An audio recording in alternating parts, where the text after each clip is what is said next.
December 16, 2013 meeting of the Finance Committee. Roll call, if you please, Madam Clerk. Yep. We're open. In attendance, David Hurd, Marilyn Jordan, Tom Worthen, Larry McDonald, and Bonnie Catulli. All right, we're done. Thank you. Okay, Steve, are we live? We are. Okay, just to let everybody know, we first opened the meeting, the school committee and the Board of Selectmen opened the meeting at 8:35 or so. We went into executive session for about 25 minutes, and that was for reason number 3, to discuss contract negotiations where the public discussion of same would have been detrimental to the interests of the town. But we're back now to talk about the main agenda items here. Just so everybody knows, Rhonda's been kind enough to produce a handout here, just as a guide to how the meeting should go. I'm going to lose one person at 10. We're going to lose me at 10:15, so hopefully we can get through this and get out the door fairly quickly. But the meeting's obviously important to have. That's why we're all here. Yep. So what I did was just put together a meeting guideline just to be able to help with discussion points. We have a couple presentations that we think would help set up the meeting. And so those two is to talk a little bit about from Michael McMillan and also Derek, just kind of talking about the budget process and timeline. Most important to make sure that we're on the same page and that especially that documents get to where they need to get to for review before we actually get to, you know, having to make, render an opinion on things. So we thought that we'd go through the timeline, and then Derek's produced a preliminary first draft. So draft, preliminary, if there was anything else I could put before budget, meaning that it's pre-budget, then I would have, but just he's got a handout and kind of going through that. And then, so for this section, I thought that it was just important to be able to push information out and do a presentation. And the only discussion point I thought, or when we met, would be beneficial is just to kind of talk about the timeline in general when it comes to the budget process, and maybe get consensus over, you know, do we need to be able to have a charter change when it comes to the different touch points that go into when the budget is finally finalized, because we all know that that December timeframe is difficult. And then we go into the last one, which is really why we're all here, to talk about the budget and beyond. So the superintendent and Derek talking a little bit about their discussions around proposed cost sharings, going through the 2 to 3 revenue projections, and then the real discussion. So hopefully it's just going to be a short presentation, a little bit of discussion, and then more of a discussion after that. Are there any questions? All right. Do you... So I'm Michael McMillan. I'm the new business manager for the school department. Because I've not met all of you. I think I've met most of you. So what Rhonda and others asked of me just to provide copies of our budget process timetable, which have just been circulated now. The idea was we just wanted you to be aware of the process we are going through and the timetable we're keeping to.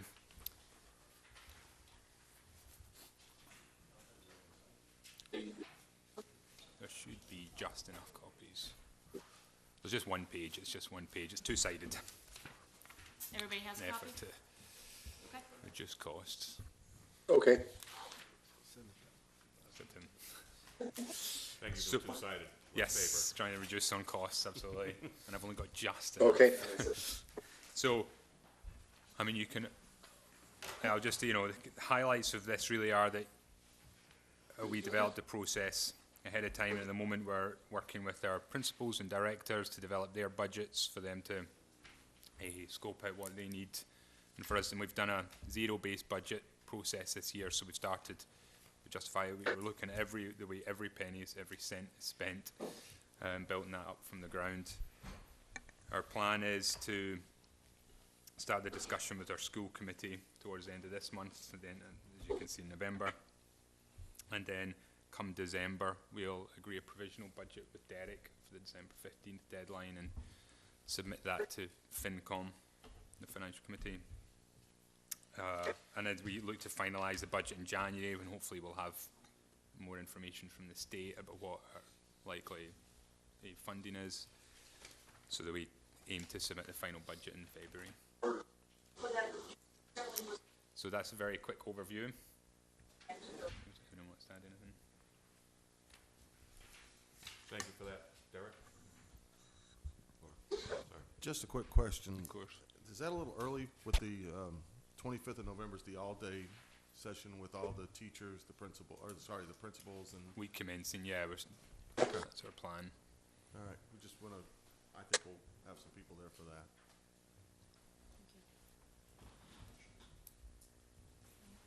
Yep. Just a quick note, at the recent conference in Hyannis, we had representatives of the legislature there, and they made a commitment. Well, I'm sure it wasn't the first time they made this commitment, but they really hoped to have revenue numbers for us in January.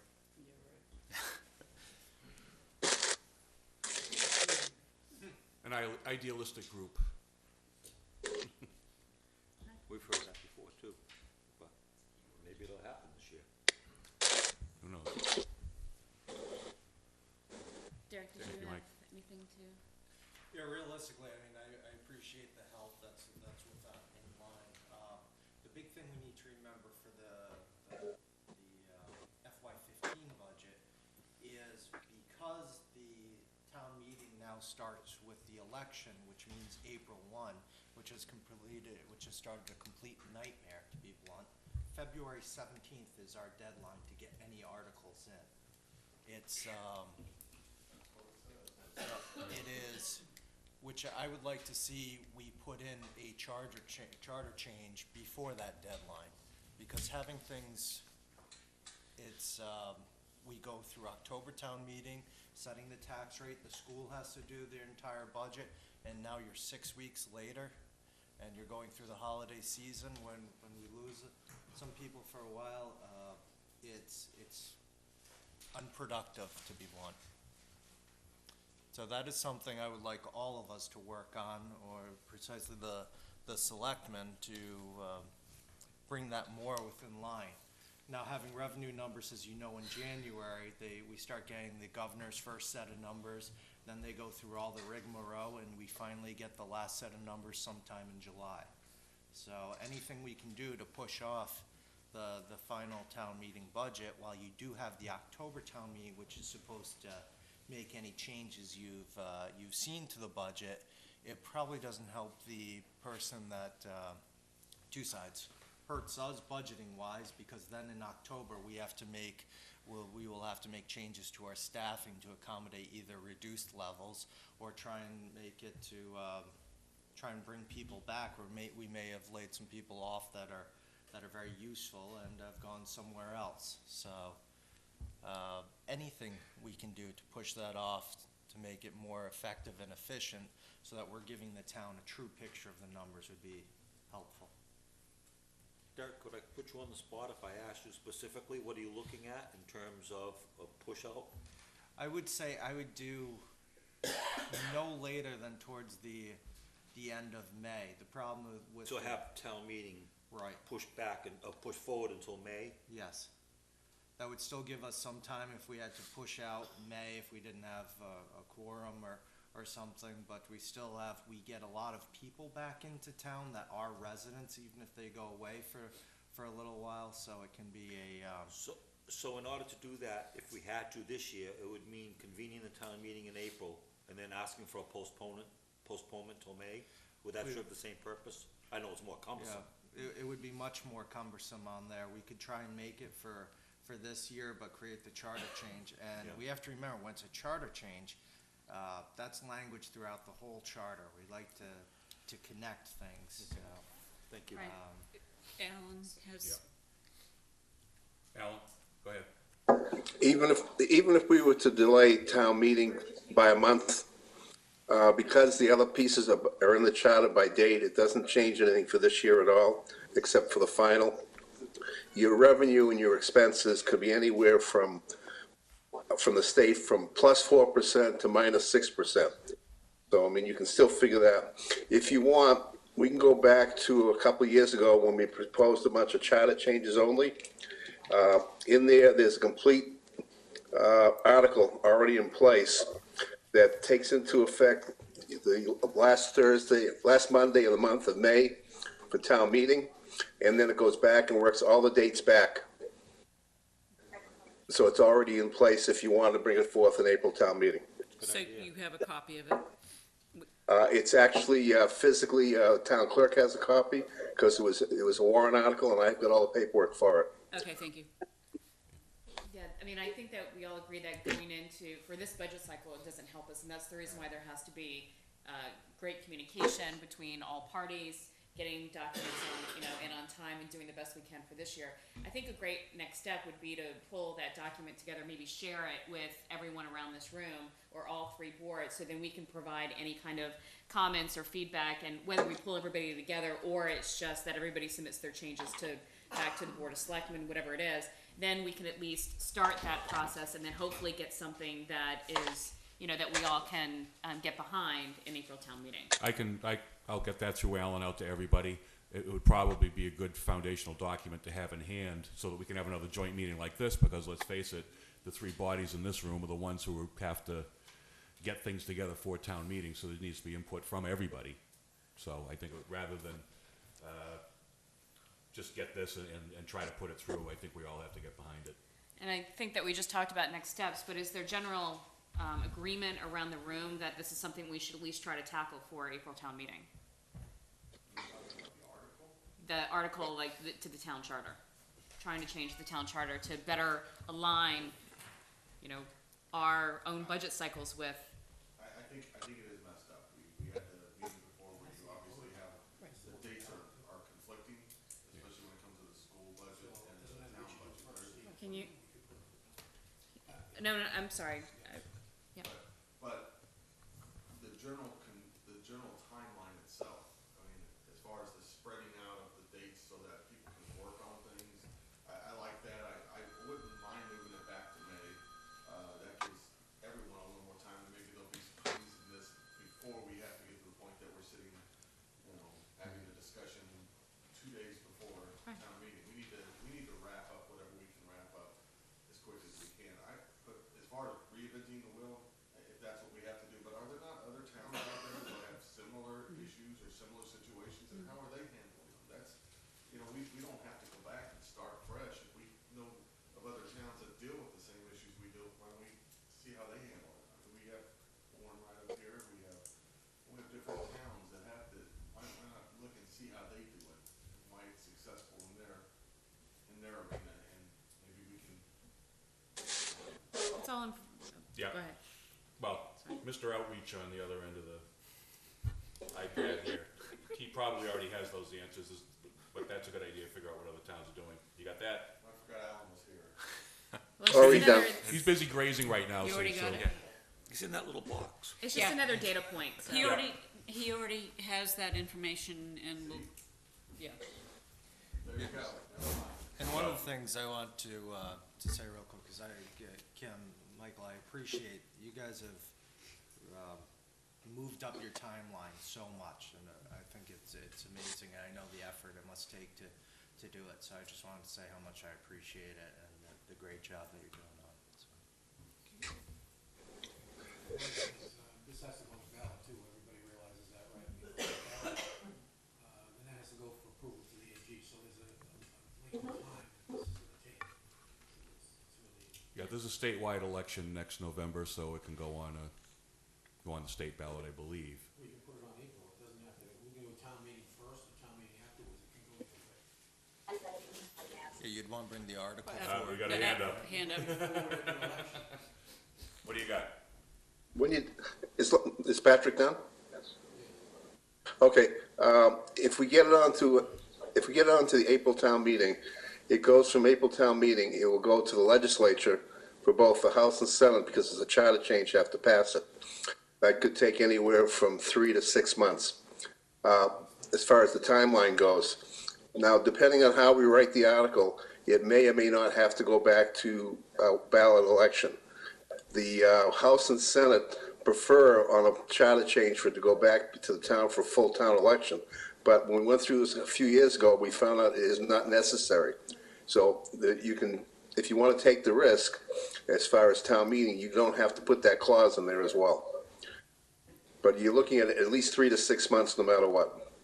We can ask town council about that.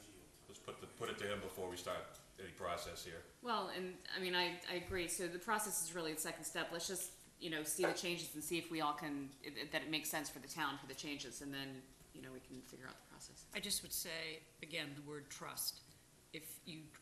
Even if it takes a little bit longer to have everyone in the town involved in it, or have an opportunity to have a shot at it, is better than, the group. It just doesn't fly in this town. I am right. A whole bunch of open forums. And even if it doesn't help us for the next budget cycle, we have to take the first step at Right. some point. Yes. Right. So, delaying because it's going to take longer, I would just say we start. Yeah, we start, but we don't leave the populace out. No. So should we move on to the budget there? Yeah, absolutely. Preliminary first draft?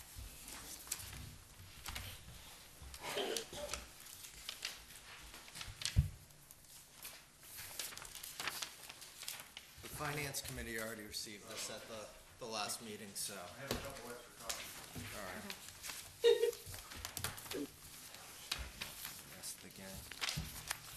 Oh, they get stuff from you before we do, huh? They sure do. They asked Now, there's politely. respect, they get, you guys get stuff from him before we do. Because he knows who the big dog in the room is.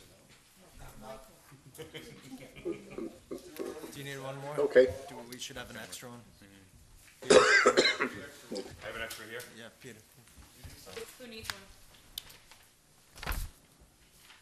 Here, take these down this way. I'll put it up as we talk. Thank you, dear. You're welcome. There's a win-win. Get it. So again, as Rhonda said, draft. No press doesn't get a copy. Just kidding. Well, I would. Go away. Yeah. Yeah, no, they, Yeah? They can if we've got extras. That's fine. I'm joking, guys. Wow, they actually listened to me on that one. I like that. I want to say they're That'll come in very, handy in the future. they're very polite. They didn't throw hot coffee on me for that one. But Derek, may I say it again? Draft, preliminary. Yeah, Draft. exactly. For a simple comparison, it's the FY14 and the FY15 budget. If you look when we go through it, the first part for FY14, you bring the what you've brought in totally for the levy base, the 2.5 authorized, and the new growth, which in FY14 is $33,726,400. You'll bring that up as the new levy base. 2.5% of that is $843,160. The growth we're estimating at 275. I believe we're going to have a little bit better new growth for FY14. The solar farm that came in brought in some good personal property, which we can put into that. So altogether, we're only looking at about $1,118,160 of increase in our levy. So even if we had a few extra $100,000 on that, you're only looking maybe 1.2, 1.3 at the very most. Can I ask just a real quick question on that? Yeah. Are we absolutely positively totally at our levy limit right now? We will, the DOR is setting the tax rate, and we probably will not be able to increase by another penny. So you'll probably be 5 So to you're saying we are at 15,000. the levy limit? That's correct, yeah. Thank you.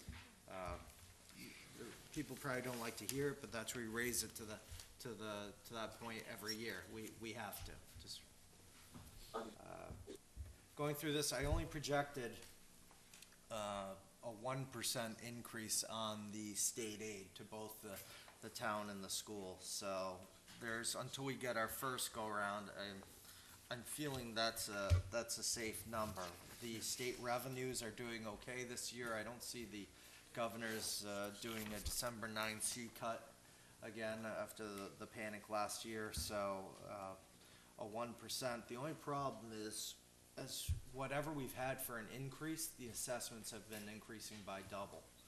So that's what they're taking away from us. So when we bring it, the the people's cars, the motor vehicle excise tax, we're getting a little bit more revenue in from that. People are sick of either driving the same old car or can't, it's cheaper to buy a new one than it is to keep on fixing it. But besides that, we increased for FY14, a lot of our fees, the licenses and permits. We will get one-time revenues in from Walmart. We'll get some from the hotel and such from the licenses and permits, but you can't budget that. That's one-time revenues. That's if you budget it now, what are you going to do next year? You wouldn't budget those funds. From the available funds, we'll see a decrease. The wetlands protection, we won't have that same amount of money in there. If we're bringing funds in from harbor service permit fees and from some of the others, the onset pier, it should probably be as a separate warrant article. So altogether, if you look at it, our new revenues are probably only about $1.25 million. Could be a little bit higher if there's, depending on where we end up with the DOR with our new growth for this fiscal year. So if you go to the second page, and the first thing, the fixed costs, we know that we've borrowed some funds last year. If we're going to borrow, well, for the MSBA, the new school roof, the cost we're estimating at roughly $1 million. We can borrow for that over 20 years. But that wouldn't hit the FY15 budget. When we're borrowing for that, the first principal and interest payment would probably be in FY16. So we wouldn't budget that one in there. The retirement, we had at the beginning of the year a retirement assessment of close to 32% increase, which was going towards more $800,000 to $900,000. Plymouth County pushed out, I believe it was 4 years, when you had to have the retirement fund fully funded, which created a 12% plus increase. Going forward, it is most likely that they will do an annual 8% increase. We've seen in the past they've brought it down where they've lowered the assessment by 3%, then the next year you would have an increase by 14%, and it went all over the board. 8% increases are high when you're speaking about $3 million, but at least we can budget that going forward. The LIUNA contribution is a separate pension for some of the clerical and the foremans and the laborers. That's within their contract. The workers' compensation, I met with Maya today, this week, and they're projecting, the safe projection is 15% increases. That'd be for the liability and the workers' comp. Workers' comp is interesting because we have to report every single thing. One of our guys stubs their toes, a teacher gets kicked, you have to report it. You don't report the injury, you can get fined for it. However, every time you report one of those, that comes into the calculation of what you're going to be assessed. Unemployment, if you went with the $80,000 increase, you realistically don't have to do that, but since we're projecting a deficit, it's most likely we will lose employees. So, however, the unemployment insurance isn't funding for all the several years that it used to be. So we can make an adjustment to that. Medical insurance is trending at 115% this year. Luckily, we've received stop-loss insurance reimbursements for about 440,000. They were from the last fiscal year. However, you receive the revenue in this fiscal year. We still do the stop-loss insurance. Costs roughly 280,000. But again, we've had some sick employees on all sides, so it's been very helpful. Life insurance, I see no change. Has our a modest $15,000 increase to the FICA as we see some of the salaries, what we budget for salaries to increase. again, county and state assessments, a $200,000 increase is a realistic. If it's been every time we get about 100,000 or something for new aid, the assessments are increasing by 200,000. A big factor, as we know, is enrollment. So that's the school choice sending. What's been good though is the teacher's retirement went down about 200,000 last year. So hopefully we can see some of that, some of those to the continued decreases. The rest of that, we get hit for the 70,000 for mosquito control for the county. You So- don't mean the teacher's retirement, you mean teacher's medical for retirees. Correct. Thank you. He is correct, in case that didn't make the overlay, we're going into a triennial revaluation. You have to set aside more funds. Most likely, when you do a reval, there will be increased assessments and people will appeal those. Now, this is part of the things that the DOR tells us to do. And when it's speaking with them, the number of 425 is what they feel safe with for FY15. The other big one is the article, the Upper Cape Cod Vocational spoke to Mr. Dutch. While they don't see the same increase as percent increase to our assessment, 450,000 is a safe number to use right now. Sure it is. So, So again, our assessment, of what our portion is, that he doesn't see any change in that, but this is what he sees as what he's gonna be asking for his budget increase across the board. no, I would say this is our assessment, what they're going to charge us, seeing 450,000, whether that's what an increase to their overall budget, what they see the Yep. trending and such, so. I'm still on some clarification as to what you're saying. Is he saying that the number of students that he will be educating coming from Wareham is going to be stable, but that the costs of providing the education to them is going to rise 10%, or more than 10%, excuse me? Or is he saying the reverse? No, what he's saying is, I was trying to figure out what the assessment's going to be. They haven't gone through all their numbers right now, and I said, I need to put a number in this, and we need to have, I don't want to have what we had last year was we put in, what the historical increases have. But was his basis for a 15% increase the expectation he would be educating that many more students from Wareham as a percentage of the total, or that would be the cost per student rising 15%? I would imagine it's a combination of the two. Last year, we had a huge increase of Wareham students, but the other part of that was a big decrease of Falmouth students, which gave us a double hit. So I don't know what we're going to get out of them this year. We know that the $30,000 for the Capitol, all the new windows, was pushed off, so I know we'll have the $30,000 for this year and what the additional costs are. Part of this also involves, again, the enrollment.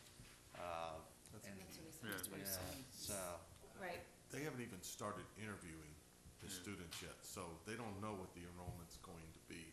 But last year's, their increase, and I know it's like, doesn't come out right when I say it this way, but it was a very modest increase for them, as historically, but the problem was that we had such a large amount of students going there over the year before, so that it looked like a bigger number than it was as far as percentage. And I'm not saying that to, because obviously we're two different animals going on here with their assessment and them, but I don't know how they can put this number in here when they haven't even started interviews. So they don't have no clue how many students are coming from Wareham, and that number's high if you look at it strictly on a increase in the budget.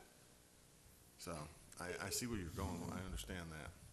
It's very frustrating for me, to be quite honest with you. I know. Well, again, I think that Derek asked for a number. He basically said $450,000. I think that we have to get very clear on how many think, will that increase next year? We're doing an incredible job this year with working with our students that are going into that, that grade level, talking to them about the importance of staying in Wareham and the Wareham educational system. But I know that parents are going to do and children are going to do what they're going to do, but I'm just saying that we can continue to do a better job of educating the community on the makeup of the schools here, and that you do get a phenomenal education here in Wareham. So, Realistically, they have no clue who's going to Upper Cape in January at their meetings. right, but I think at the end of the day, Derek asked for a number and he gave a number, all Yeah. right? Well, I He always does. spoke to him, I said, I need to create a budget. Here's the range that I'm in, so does this work? So if you're asking, Yeah, but that wasn't just. No, I understand that. I think that, I don't know if anybody in this committee remembers, what is over the last 3 to 5 years, what is the percentage that Upper Cape has gone up every single year? I mean, we know ours is 0 or 1 or something like that, and I think that the average is around 3 to 4%. Yeah, I was gonna say it's close to 4. Right. Yeah. So There was I one mean, year where they were that right 9, there. which I think was an outlier for some reason. I think last year it was somewhere between 2.5 and 3 seems to stick out. right, our increase was 19%, I thought, but their increase overall was. The Upper Cape has gotten a letter saying that they need to get more female students because their numbers are skewed, the education is skewed more toward male students, so, watch your girls is what I'm telling you. The letter came from, Yeah, that was my State. question.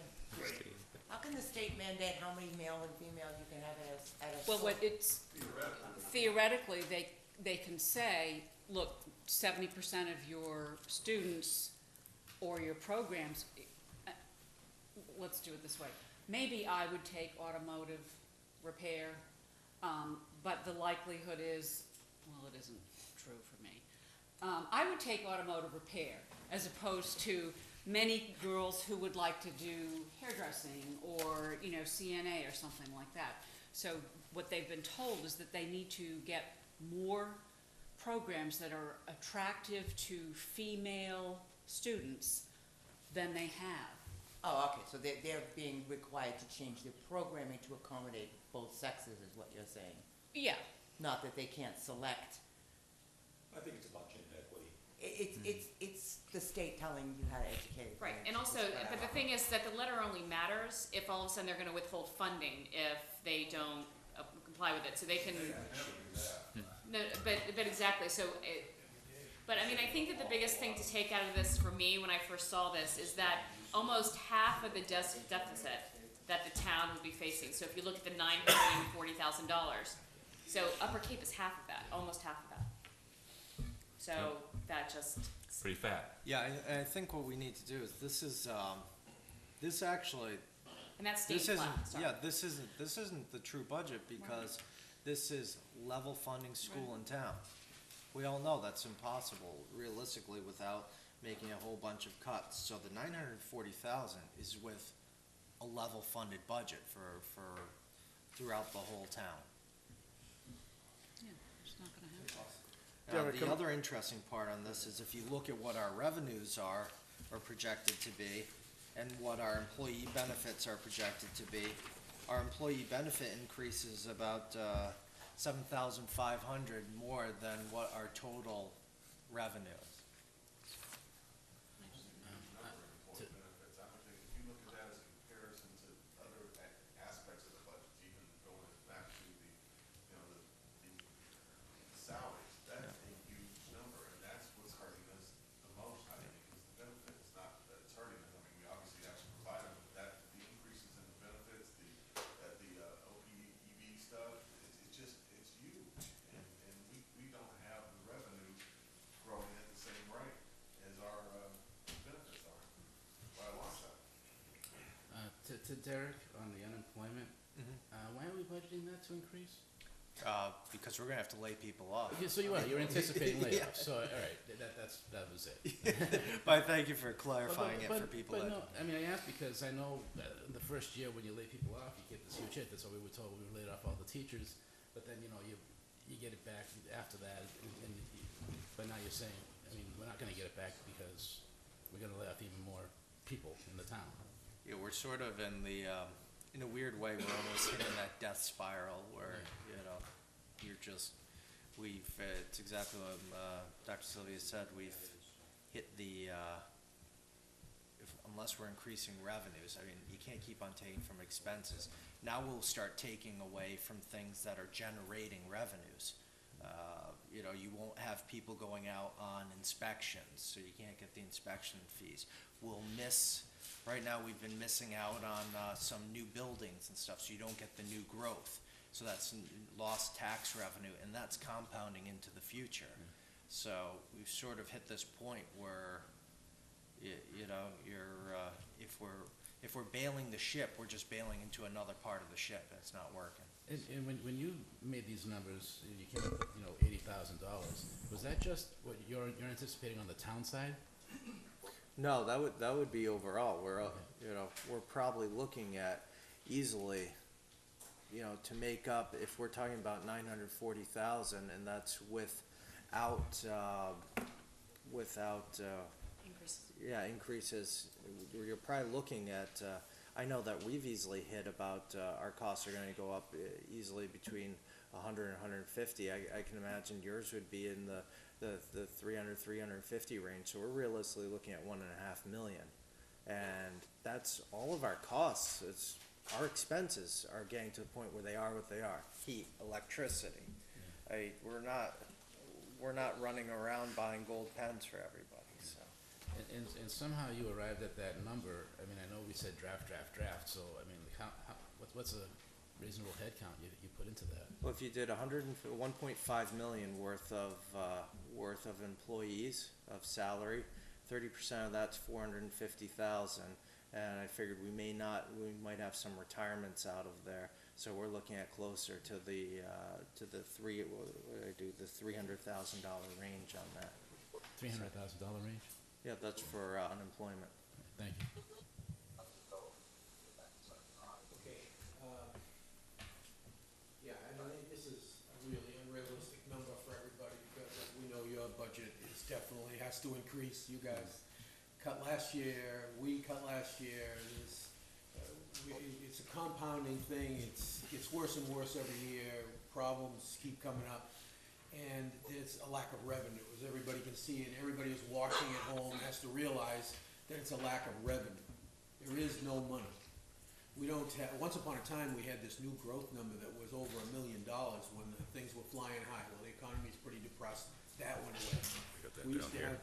We used to have some money that came in via various odd exchanges from the enterprise fund and things. That all dried up because they don't allow that anymore. So there's lots of funds that dried up, put us in these positions. The 2.5 doesn't work. It just doesn't. It can't work, as you can see. Just one issue alone, just the increase in costs has put us in a place where they absorb every bit of extra money we get without any increases in your salary contracts or ours or whatever. So we're in a very bad position, and the only way to solve this is revenue. Revenue, revenue, revenue. And people have to realize that the services that they get here are revenue generated. Whether it's school, whether it's town side, whatever it is, it's revenue generated. Now, we've done everything we could over the years based on various odd fees and things that we could do that impacted people the least possible to help generate some revenue. We've gone out and tried to promote some businesses and things like that to try to generate more revenue. But let's talk about the elephant in the room. The elephant in the room is that if this town is going to survive beyond this year and next year without just sticking the key in the door and sending everybody home, because every year now we're just getting rid of people, we have to talk about an operational override. And I'm going to be the first one to say it. I don't care who's watching at home. If you want to continue to have services even at the reduced rate you have right now, libraries, schools, if you want your schools to improve, if you want better services, you're going to have to look at an operational override. Now, I'd like to make a promise to the people at home that we don't operational override for 1 year and then come back looking down the road for more money, the next year and the next year. What I'd like to see us do as a group, and I'd like to see us all project out, and we talked to the town administrator about doing a 10-year projection that would get us down the road, that we can operate for a good long period of time, that people don't have to worry. They can budget it. They know what they've got for money. They know what it is. Put it in the budget. Put it in their budgets at home. And know what we're doing here. And if we all agree and we all promote this, and I don't mean, you know, that haphazard promotion that we've done in the past, where some of us, okay, well, we can do an override and we hide from it. Okay, because we can't do that. Because the people don't believe us.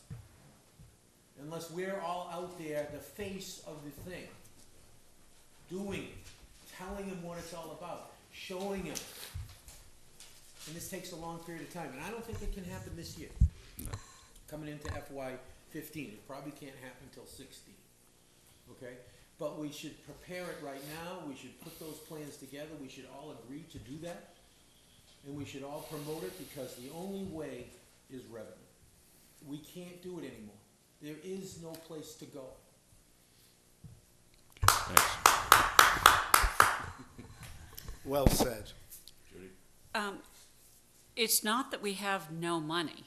It's that we have a limited amount of money, and we have to make the choices on how we're going to spend that money. I agree with Patrick that we need to look at revenue, and we also really do need to look at an override.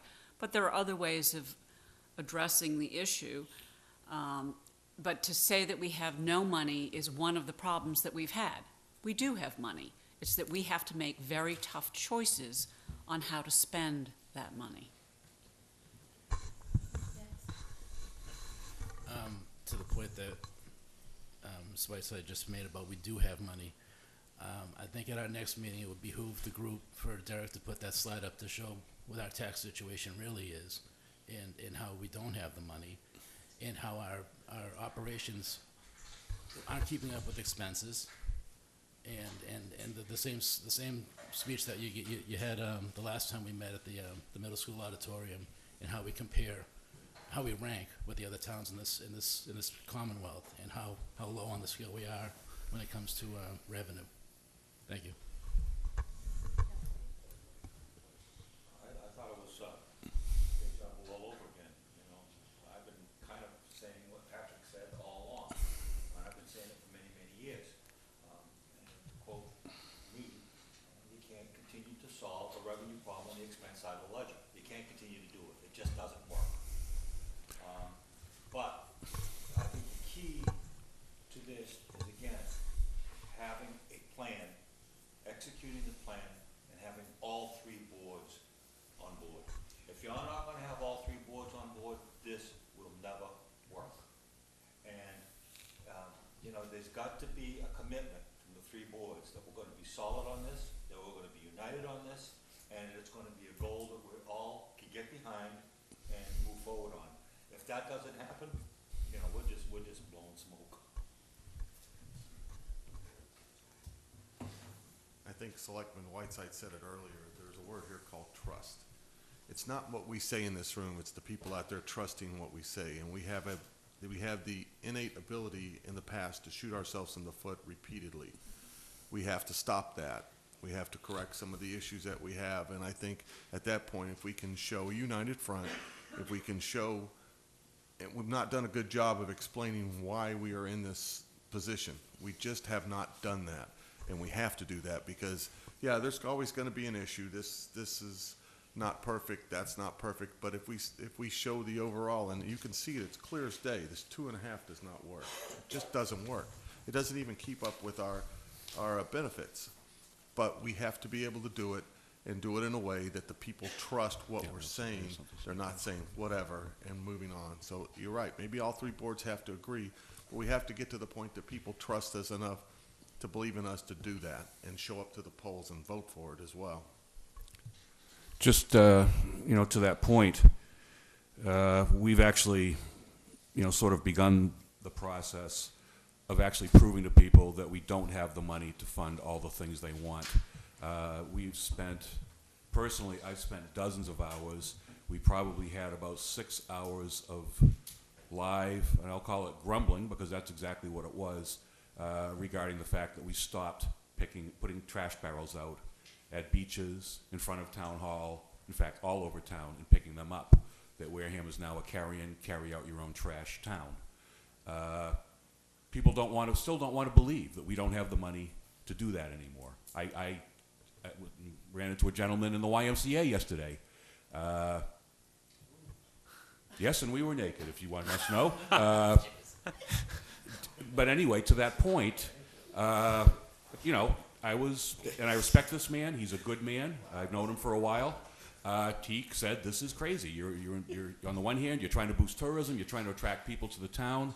On the other hand, you're not picking up trash. What message does that send to somebody who wants to come to town when they see coffee cups blowing around a beach parking lot?" I couldn't disagree. All I said to him was, "Well, tell me who to lay off." And that's what we've been telling people who've come before the board on Tuesday night when they complain about that. Tell us who to lay off. You know, Selectman Holmes has said that repeatedly. This is somebody's job that we've saved by doing this.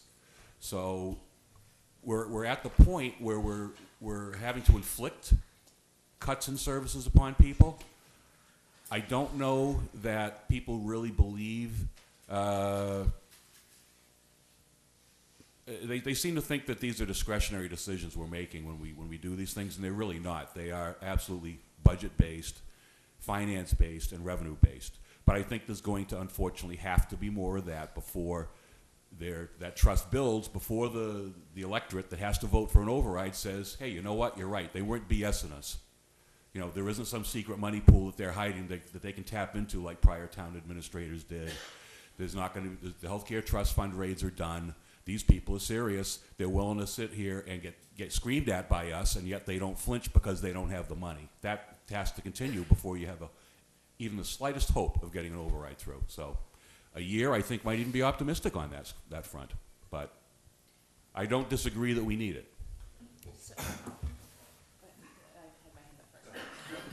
So the only thing I would say, I mean, we're sitting here talking about that the boards need to get together to get behind new revenue or an override, or I think that, and I agree with Larry's point that what the town is looking for is a plan, and for these boards to get together to decide on what the priorities of the town should be.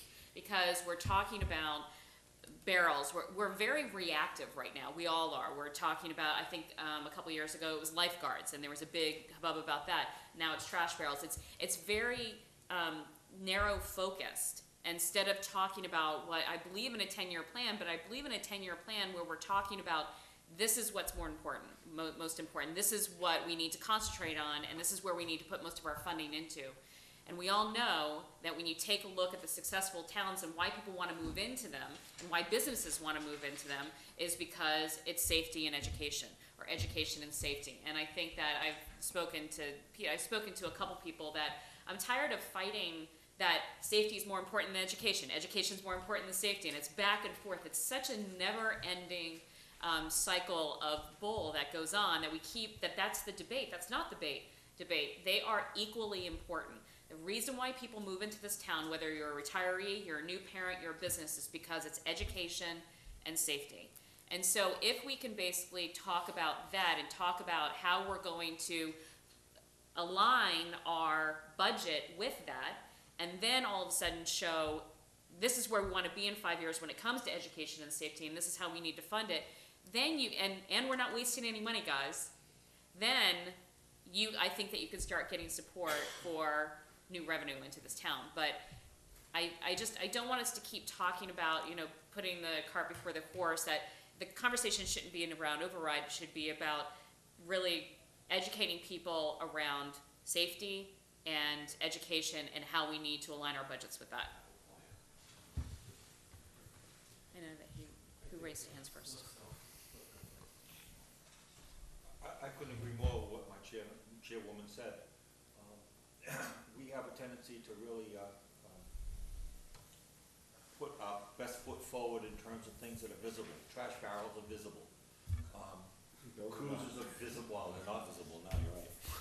But the point I'm trying to make though is, we need to sell our vision for Wareham.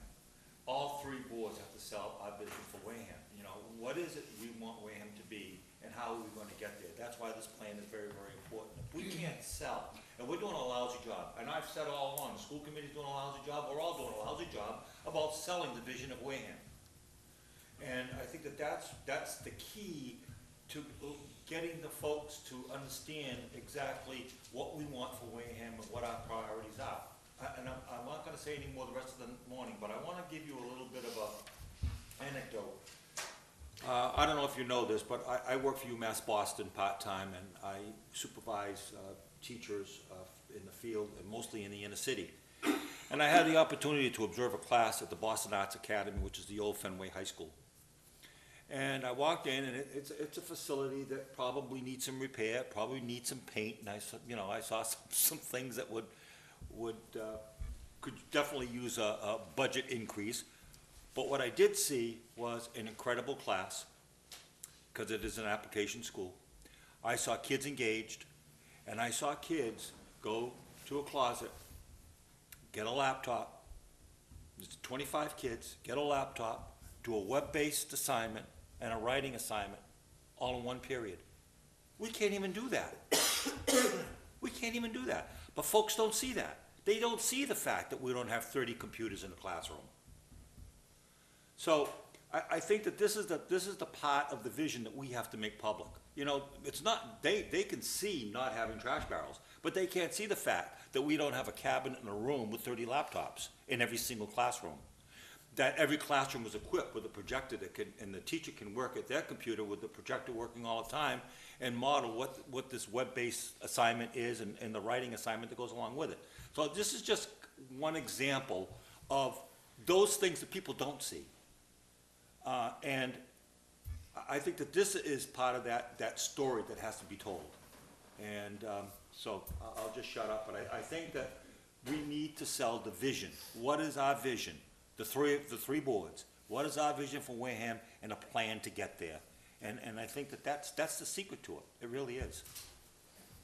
I think everybody had terrific thoughts on this, and the whole concept of the thing, and just exactly what Cliff was saying about a vision. One of the problems we have out there about a vision in this town is that when you talk to somebody, they say, well, you know, it is Wareham. I know. And that's a Drives me tough nuts. thing to defeat. They think it's all political, they think it's all whatever. And it's not, but they think it is. It's a perception. And we're gonna be fighting that perception as well. But if we have a big vision, and one of the things the vision can include is politics. It doesn't matter whether we get reelected. We have to do what's best for the town, period.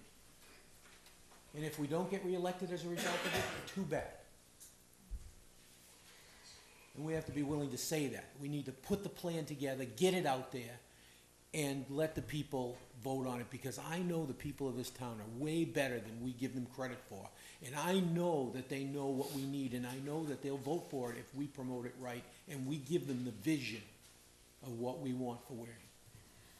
So, I'm sorry, I'm just gonna, because I think hopefully it's gonna lead us into the next. I've got Alan here. Okay. Alan? Hi. Basically, everything that's been said is what it really is. I remember 2 years ago, we talked about trust. And it's not that they may not trust the individual, they just don't trust the system that we've been working under. They don't trust that what we have. Can you hear me or not? Yes, we're good. Okay, it's coming back, feedback here. The issue of trust is actually going out and showing, as we've already said.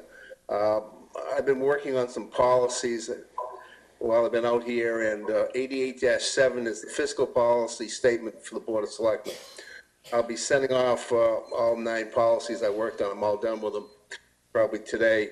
88-7 would be a good thing to look at ahead of time. I made some changes, and I mentioned also the need for possible operation overrides and the possibility of debt exclusions as part of one of the pieces there, and it's something that we just have to start promoting. This is, it's a long-term process, and at least we're making the steps of all getting together and recognizing the issues, recognizing the shortfalls, and I completely agree with Patrick. If we sit there and do things based on getting reelected, we should not be sitting in any of these seats. These are hard decisions. They elected us to make these decisions, and if they don't like the decisions, then they'll find someone else. I have no problem with it all. Thank you. I just want to, because I think it's important for us to move on to the next step of fighting that we need a plan. And I just needed to say that because, so being on the school committee for 4 or 5 years, we've talked about the need for a plan as long as, and I'm sure people that have been in these seats longer than I have probably been hearing the same thing, that we need a plan, we need a plan, we need to build up trust, we need for the community to stand behind us and all of that.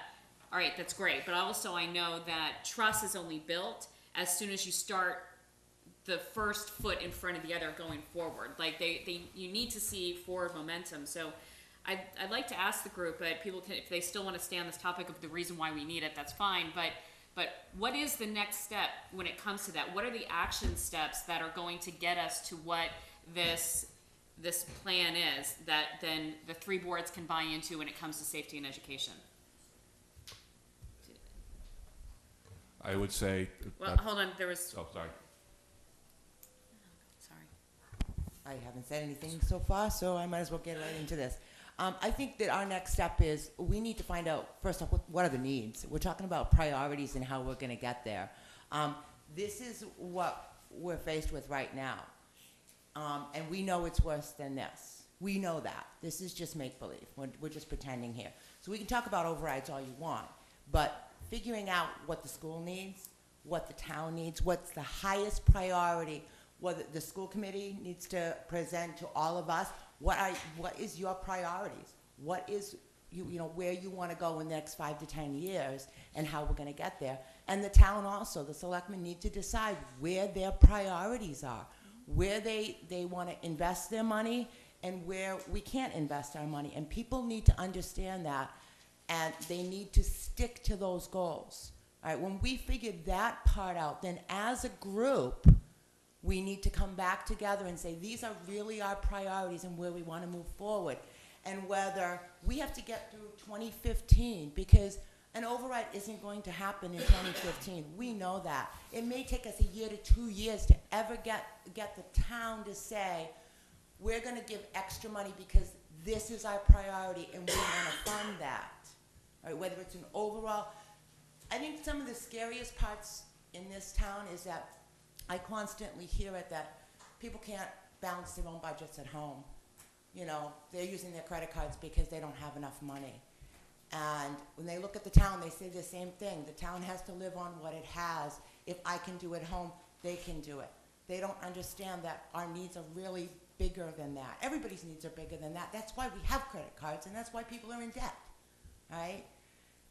But to get them to even buy into an override, their attitude is, well, if we give them more money, they're just going to spend more money. That's what I hear from the real people. So they're kind of they're frightened of that. They're not going to give into it really easily. But if you can show them that this is what they're going to get in the future, that we're going to fund these items and these goals, et cetera, then you've got something to build on. But we need to start with stage 1 of what is it we really need here. The superintendent has had her hand up a couple times. In education, we do something that's called backward design. And what backward design for us is, we set what our goal is.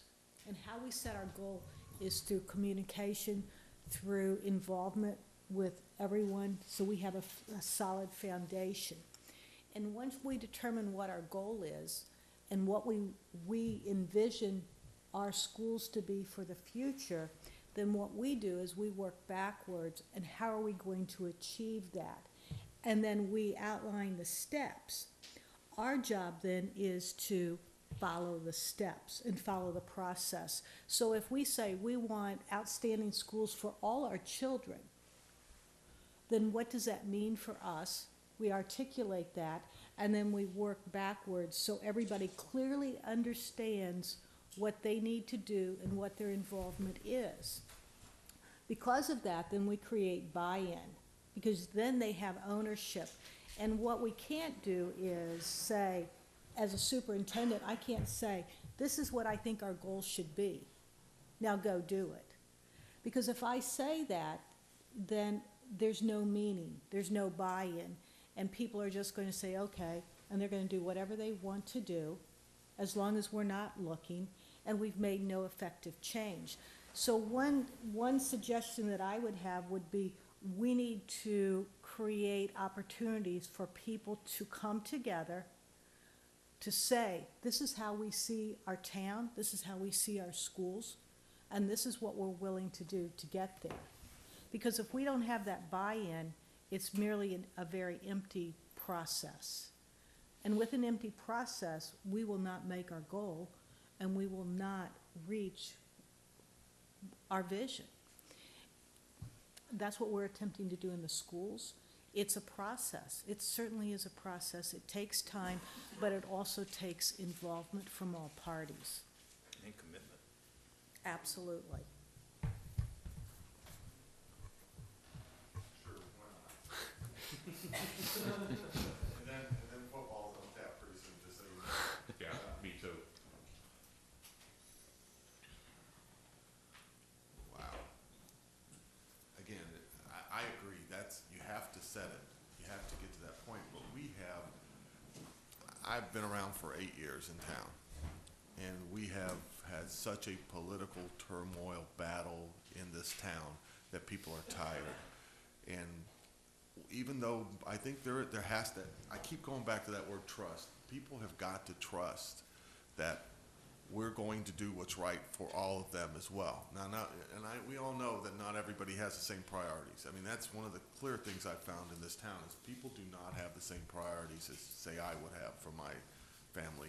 But we have to come to some sort of a consensus on what the priorities are, and I think it's in education and safety are always, because if you don't have education, it leads to a safety issue, and then go back to the chicken and the egg, I believe is what they said.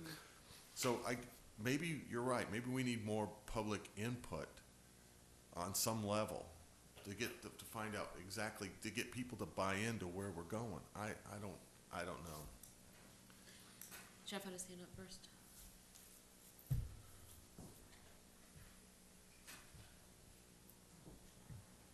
There has been a multi-decade, I would take it back to about 1970, but you could pick a date, erosion in the standard of living of this country for most of the people.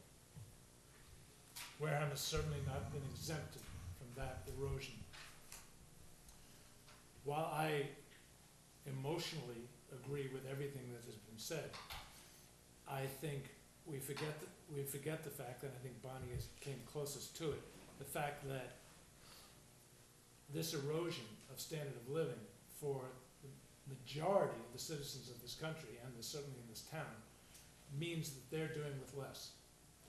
And if we think we're going to get an operational override without first having a planning process to figure out how we're going to do it with less, that really needs to be our focus.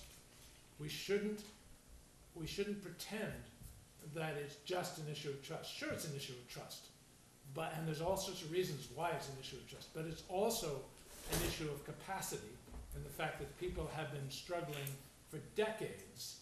It's now a multi-generational issue, and therefore we should literally, as Bonnie says and others, look at this budget and say, what don't we need to spend money on? Now, we may think that we've shaved everything possible, but we know reality is we haven't.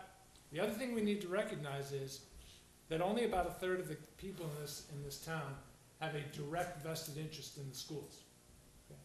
It is quite possible for both mother and father, and perhaps they they're not even, they don't have any kids, maybe they're beyond that, to literally, outside of wanting to make sure that someone responds to 911, which, as we know in Detroit, doesn't even happen anymore, okay? But outside of that, they go through their lives not requiring anything from this town. We have a distorted view of the town because we interact with the town so frequently, and we interact with people who feel an emotional vested interest in this town. But there's a very high percentage of the people in this town who go through, and I was one of them in a different town when I was working 12 hours a day, who go through their life not interacting with the town other than paying their taxes. So I think, as I said, emotionally I'm on the same page with everybody, but the intellectual side of my brain says, just take this document and start prioritizing and cutting. And if we think we can get away with doing anything else, at least for the short term, we're kidding ourselves. We just need to figure out how to do as much as we can with less.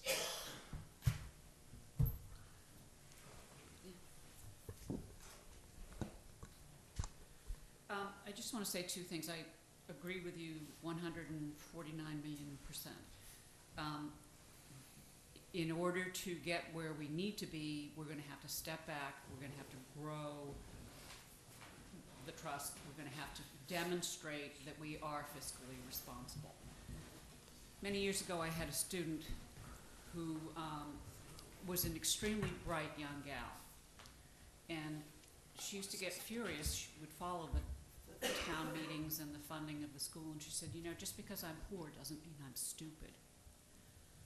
And I remember that every year when it comes to town meeting.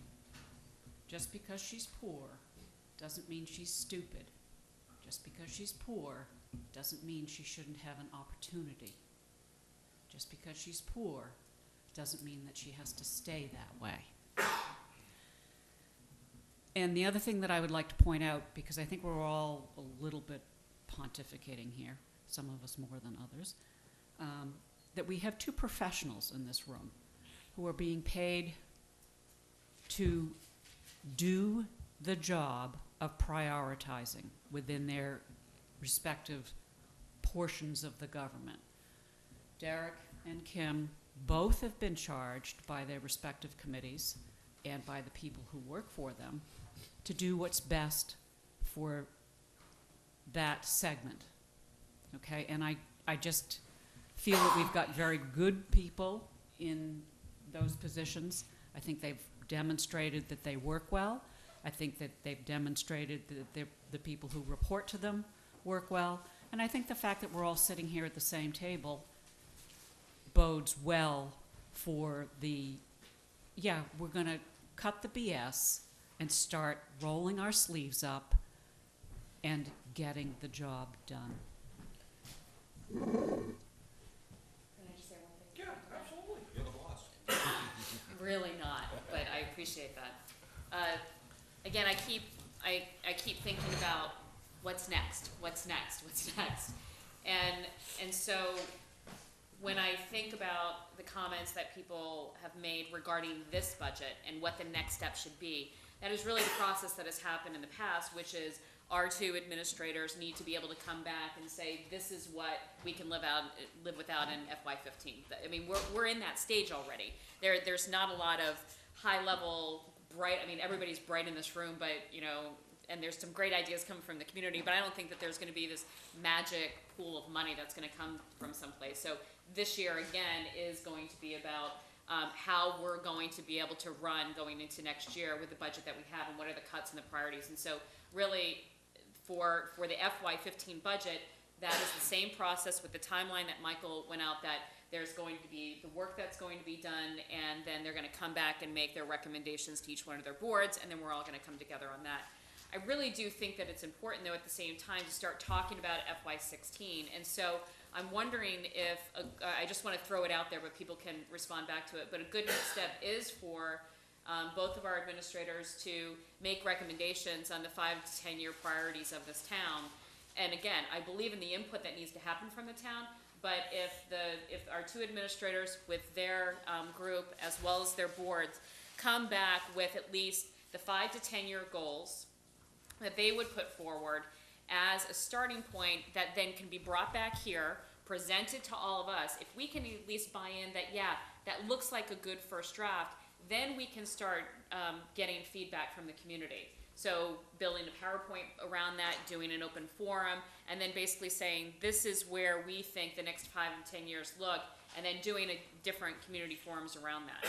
Does that sound like, just so we're moving that needle a little bit forward, does that sound like a good next step that this group can agree to? I think Patrick was, first I thought he was doodling, but actually I think he kind of mapped it out here.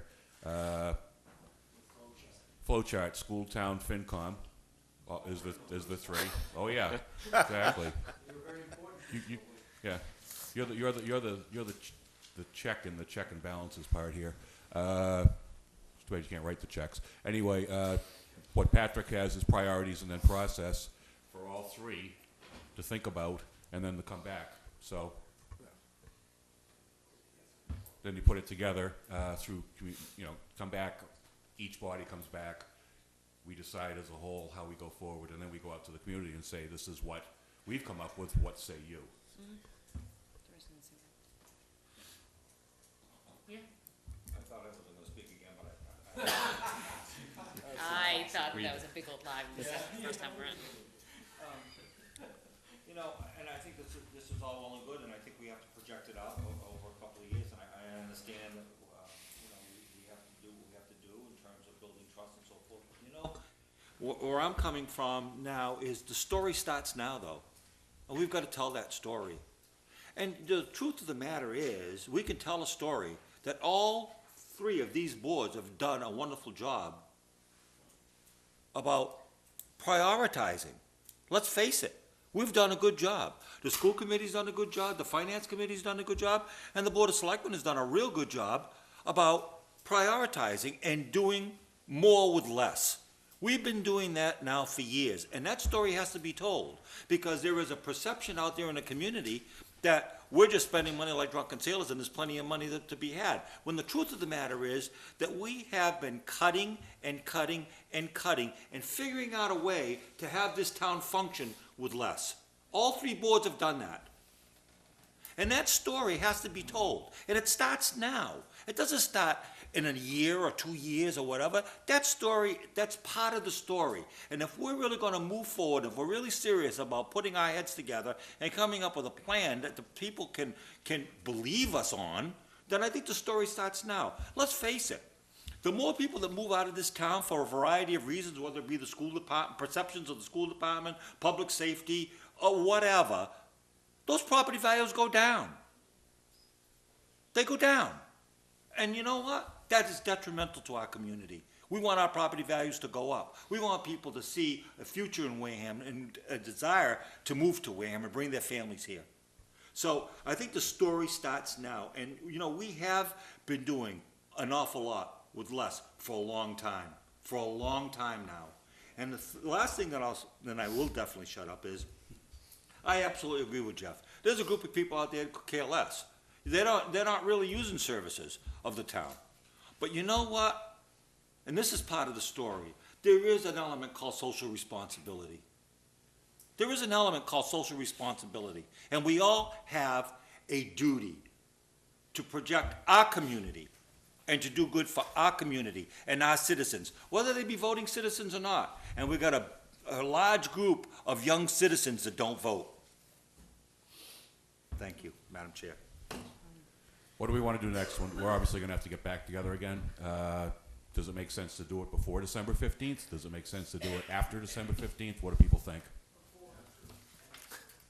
After, before, okay. Well, because I think that if you, so there's work that has to be done. I would look to our two administrators on when, because we're actually asking for a document to be produced before then. So I think that it also has to, we're in the middle of FY15 budget right now. So the next time we get together is going to be the next step of, all right, so that 940, yeah, guys, it's actually 1.5. So that's going to be one next step to talk about FY15, so then, but then at the same time, kind of talking out that 5 to 10 year projection, so then we can then, you know, start the story like you're talking about. So,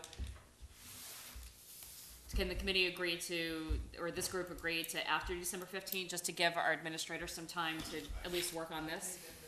That's absolutely Okay. the right way to do it. Okay, before, after December 15th, but before Christmas? You guys have a good time with the meeting. That's gonna be tough. Yeah. I'm leaving, remember? We'll get together with, because I really want to hear from Kim and Derek on what, because they're the ones that are going to be providing all this input. So let's get back together with them to discuss what that timeline looks like, and then what we'll do is we'll send out an email to the whole entire group Yeah. on what that timeline looks like. It's gonna be critical to see where the number falls on the 15th. It really is, because then we know how much work we have to do, or what work we have to do, Yeah. and what we have to do afterwards. I think we're talking two separate items here right now. We're talking about the immediate need. Yep. We have to address that first, and then we have a long-term need. And I don't think we should hurry that up at the detriment of the immediate need. No, and I agree with you. I think, but just seeing forward momentum on that long-term need, so then we're at least working on something. So we start that process now. But I agree with you. Just, I want to plant a seed. While I understand why it happened last year, I will say that this particular school committee member will reject out of hand any formulaic solution of 63.5% of the problem is the schools and the town picks up the other side. That is a non-starter. You can do it once. You cannot do that twice for reasons that to me are obvious. So to our two executives, you know, prioritize, make a case for why you need to do it, come up with a plan, but it better not be formulaic, because I will reject that out of hand. And so will I. Excuse me? What a shame that you will make that statement at this meeting, Why? before we even start working together, really. I would say that's a shame, and that's my statement. It wasn't directed at you, Mr. Sullivan. No, it's directed to all of us. That's It's correct, directed to because the last town. year we did something that I found unacceptable, but went along with it for the sake of cordiality. And what's the good portion of a deal? What's the outcome of a deal? We also felt that it was a bad deal. That's called a compromise. You can have the last word. Thank you. Is there anything else to be said today? I No, I think just we're want to, I'm sure Peter will say the same, I just want to thank everyone so much for the input, for being here on a Saturday, and I think that I'm looking forward to continuing this kind of work together, so thank you. Yes, I'd like to thank everybody too. Thanks to the FinCom. You did get a quorum after all. Good job. Yeah, well, you don't mention that fact, it still exists. Haven't we learned that lesson before? Anyway. Hold on, okay? I'll take a motion to adjourn. So moved. Second. All those in favor? Aye. Aye. Whiteside, all in favor? Aye. Say aye. 4-0-0. Thank We're done. you.